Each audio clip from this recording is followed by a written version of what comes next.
কবিতা অসংখ্য কবিতার বই বের হয়েছে, যেহেতু আমি কবিতার আড্ডায় এসেছি সেজন্য কবিতার তালিকাটায় আগে দিয়েছি। তো কবিতা বই যখন আমি সবচেয়ে লস প্রজেক্ট হলো কবিতা, এটা হলো প্রকাশকদের কথা। যখন আমি কোনো বাণিজ্যিক বই তাদেরকে দিই তখন বলি যে আমাকে তো টাকা দিবেনি, কিন্তু একটা শর্ত আছে, যদি আমাকে একটা কবিতার মোটা বালিশ বানিয়ে দিবেন তাহলে কিন্তু আমি কবিতার বালিশ, মানে মোটা বইকে কবিতার বালিশ বলা হয়। তো বালিশটা কত মোটা হবে, 520টা বা 620টা, এইটা হইলে আমি বইটা দিয়ে।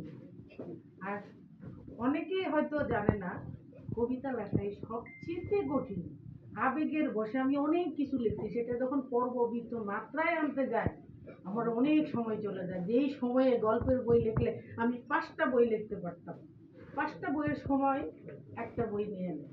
আর গবেষণামূলক বই আর কবিতা, এই দুইটা বইয়ের ব্যাপক সময় যায়। বিজ্ঞান ভিত্তিক বইয়ের মধ্যে আমি লিখেছি প্রজেক্টের বই, যেমন বোতলটা খালি হলো, আপনি এটা ফেলে দিচ্ছেন, এটা দিয়ে কি বানাবেন, এগুলি আমি ছোটবেলা থেকেই বানাইতাম। যেমন সুপারির খোল, এটাতে পানিতে ভিজিয়ে রাখার পর 2 প্রকারের আঁশ পাওয়া যায়। এক প্রকারের আঁশ হলো চিকন, এক প্রকারের আঁশ হলো নুডলসের মতো।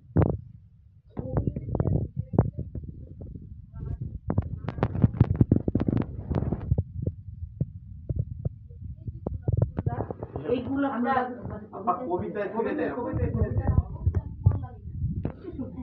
এই যে গোড়া ফুলটা, এটা যদি আপনি কাগজের পৃষ্ঠার মধ্যে রেখে দেন আরেকটা কালার।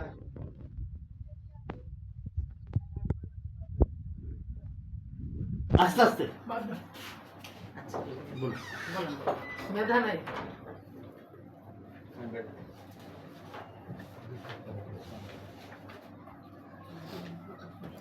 আমি একটাই কবিতা পড়বো। ওই আমার রনু ভাই বলে গেছে যেটার মধ্যে আমার পরিচিতি আছে ওইটাই আমি ছন্দে ছন্দে আপনাদেরকে শোনাচ্ছি।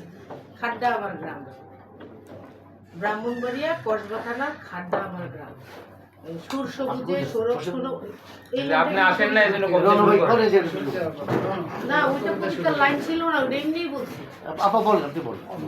খাড্ডা আমার গ্রাম, সুর সবুজে সরব শুনো আমার গ্রামের মাটি, সরল কৃষক সোনার ধান, হীরার চেয়েও খাঁটি।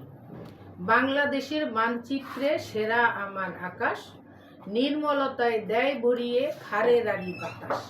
বিবাড়িয়া কসবা থানার খাড্ডা আমার গ্রাম, শরৎকালে ফুটে যে ফুল শিউলি আমার নাম।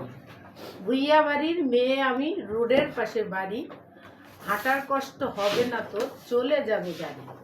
ইব্রাহিম ভুইয়া বাবা আমার মুক্তিযোদ্ধা বীর, অবসরে এসে গ্রামে গড়লেন ছোট্ট নীর।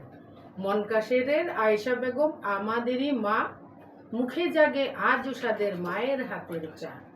রানী বোনের পরে আছে 3টি আমার ভাই, ভাইয়ের পরে 3টি বোন, আর তো কেহ নাই।